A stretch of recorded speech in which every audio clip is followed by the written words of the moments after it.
News 18 বাংলার খবরের জেরে 5 বছর পর মিলল 2000-এর মানি অর্ডার। বীরভূম থেকে পুরুলিয়ায় টাকা পাঠিয়েছিলেন, 2000 টাকা পাঠিয়েছিলেন, যে ডিস্টেন্স তা হেঁটে 34 ঘন্টা লাগে, কিন্তু সেই টাকা পৌঁছতে লেগে গেছে 5 বছর। তাও আবার কখন?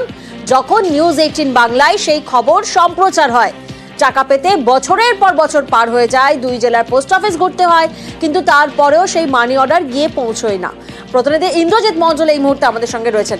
ইন্দ্রজিৎ, যে কাজ 5 বছরে হলো না, সেই কাজ 15ই নভেম্বর থেকে 11ই ডিসেম্বরের মধ্যে সম্ভব হয়ে গেল, এবার কিভাবে সম্ভব হলো?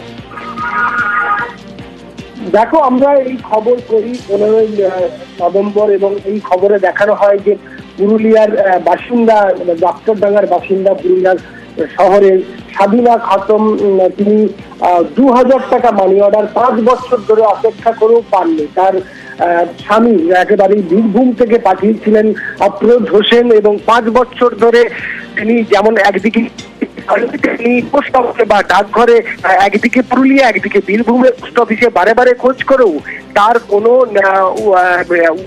খোঁজ পায়নি।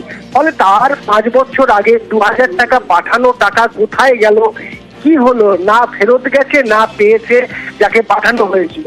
ফলে আমরা এই খবর দেখাই এবং এই খবর দেখানোর পরে ডাকঘর বিভাগ নড়ে চড়ে বসে এবং দীর্ঘ প্রায় 15 নভেম্বর থেকে আজ অব্দি এই খবর আমরা যেমন একদিকে দেখাই, তারপরেই তারা খোঁজ খবর চালায় এবং অবশেষে তার হাতে সেই টাকা, যে 5 বছর আগে পাঠানো টাকা বীরভূম থেকে পুরুলিয়ায় এলো এবং তিনি সেই টাকা পেলেন এবং তিনি হাসি মুখে বললেন, 5 বছর পর আমি এই টাকা পেয়েছি, ধন্যবাদ নিউজ 18 বাংলাকে। প্রিয়াঙ্কা,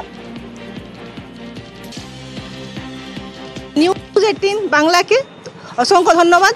ওনাদের মাধ্যমেই যখন আমরা রিপোর্ট করেছিলাম, তো ওনাদের মাধ্যমেই টাকাটা পাওয়া গেছে, সবকিছু ওনাদের মাধ্যমেই হলো।